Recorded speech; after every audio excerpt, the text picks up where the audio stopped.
To give anything less than your best is to sacrifice the gift. Those were the words of Steve Prefontaine, right?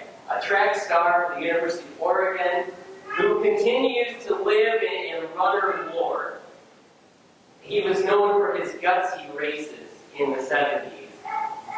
And so sometimes typical for runners to stay, it was typical for runners, especially in like a 5,000 meter race, to start off slowly in a pack, and then at the end it would be whoever could outsprint the other one. But not so for Steve Prefontaine. He wanted everyone to work for it, every meter on the track. And in fact, in the 1972 Olympics in Munich, he started off the race at a blistering pace, and in the last mile he was in the lead, but unfortunately he ended up getting past him and ended up losing third place, not getting the bronze medal by just a few meters at the end. And he looked forward to going again to the 1976 Olympics. He had so much potential. He won so many of his meets. In fact, as a University of Oregon athlete in his NCAA events, he did not lose anything longer than the mile race. And yet, Prefontaine's life was tragically cut short at the age of 24 in 1975 when he died in a car accident. And to this day, he is viewed by many people in the running community as not only a tragic figure, but a legendary example of holding nothing back. And he continues to be this legendary figure that virtually almost every long-distance runner looks up to in the early years of their running.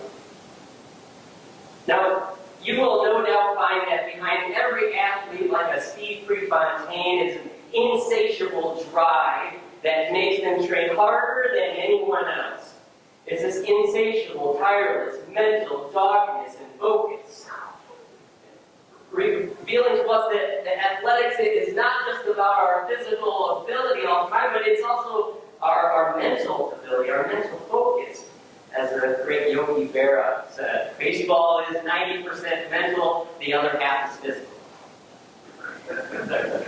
Now, a joke, but it's not uncommon that this mental drive can sometimes manifest itself in unhealthy ways.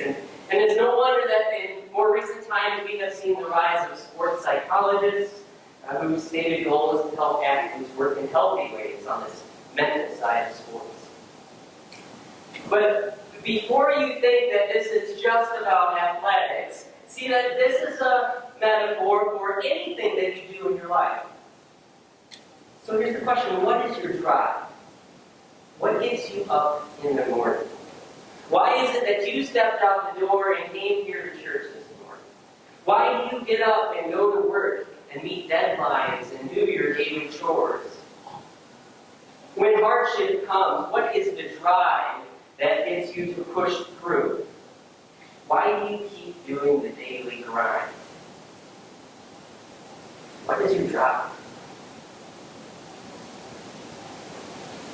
No doubt you can see that we often need training in this drive. And today we're focusing on how we're training our children to find a drive in their daily lives. Here at the beginning of another school year, back to preschool, kindergarten, grade school, high school, college, to receive training so that as they grow older, they might become productive members of society. Learning and practicing so that they'll be ready for what life has before them.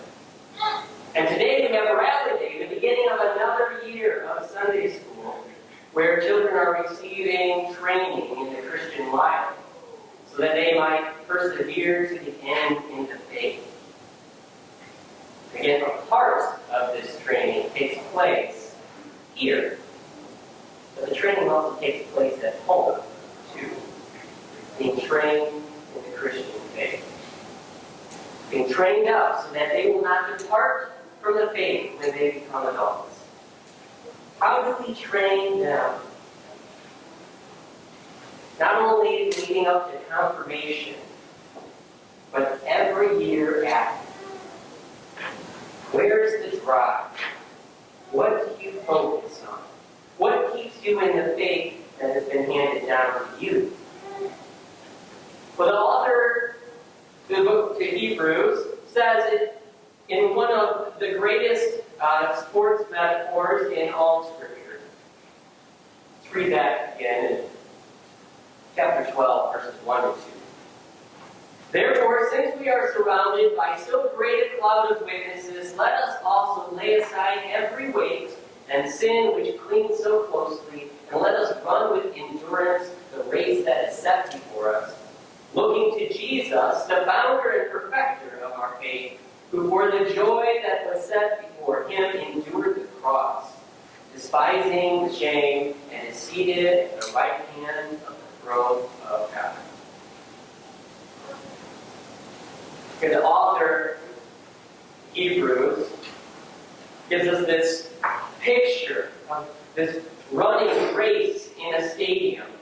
The crowds are cheering, this great cloud of witnesses. Who are these great clouds? Who is this great cloud of witnesses? Well, throughout all of chapter 11, from last week and this week, we have what's often called the faith chapter, or the heroes of the faith, or the Faith Hall of Fame, as it's been called. And in this chapter, we have heard about Abel, Enoch, Noah, Abraham, Sarah, Isaac, Jacob, Joseph, Moses, the people who crossed the Red Sea, Gideon, Barak, Samson, David, Samuel, prophets. We keep hearing it again and again and again. By faith, by faith, by faith, by faith. Abraham trusted in God's ability to raise the dead. By faith, he trusted God and followed the promise into a foreign land. By faith, Isaac and Jacob blessed their sons. By faith, Moses led the people of Israel out of the bondage in Egypt, through the Red Sea and into the promised land. All of these saints trusted in God's promises in the midst of trials. They faltered along the way, no doubt. They did not always see the finish line, but their lives were characterized by faith. They trusted. This is the great cloud of witnesses that we heard about. They're in the stadium and they are cheering us on in this race of life. They're in heaven cheering us on. We are not alone. They all, having run their course, testify to the life of faith in the promises of God in Jesus. They have passed the baton to us to run the race. They're an encouragement as we run. And as we train our children in the faith, we also get to cheer them on. So what does the author of Hebrews say? It says, let us also lay aside every weight and sin which clings closely. Let's not let anything hinder our running, just as a runner seeks to wear the best and the lightest clothing. A race is not the place to be wearing jeans and boots. No, you want the lightweight jersey and shorts, racing spikes. And so it is with your life of faith. Cast aside all of that baggage, all of that sin. And do you have anything that's tripping you up today? Let's throw it aside. It's like trying to run with your laces tied together. A weight on your back, like bitterness and anger, lying, false witness, adultery, theft. They will keep you from running well. They will hold you back. Cast them aside.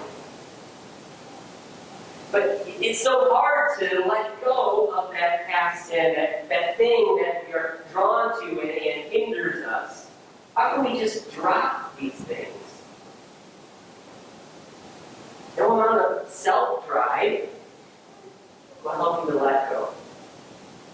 If you're striving in your life because you feel inadequate and you have to prove yourself to yourself or your idea of what you think other people expect of you, that will never work. mindset might help get you results in the comparison competition of this world for a little while, but it's a terrible price to pay in the long run, because you will never be enough to you or your ideas of what you think other people want from you. While you receive accolades in the world, you'll be consumed with the emptiness, still burdened with the baggage of sin. Where is your drive for life? Don't look inside. Look to Jesus. Look to Jesus. Jesus. He does not love you because of your performance. You are loved simply because He loves you. That's it. He loves you so much that He gave His life for you. Because of Him, the sins that trip us up have already lost their grip. Those things don't have any hold on you. He's already conquered them. And they cannot hold you back any longer. He's defeated sin and death for you, so let them go. They have no hold on you. And Jesus is the founder and perfecter of your faith. Now, one of the things that can get lost in us in this translation is the image of the race. Behind these words, there's also a sense here that Jesus is the beginner and finisher of our faith. He encompasses everything about our race of faith, from the start line to the finish line. It's all Jesus. Our faith is in Him, from the beginning to the end. And so it's right that we focus on Him in this race of life. It's to Him that all the great cloud of witnesses who cheer us on point. They point to Jesus. It's to Him to whom they witness. Look to Jesus as you run. He is the power, the source, the drive of endurance in the faith. He has accomplished all for you. He's done it for you already.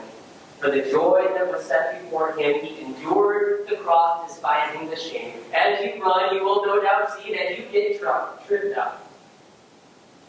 Our sin still clings to us.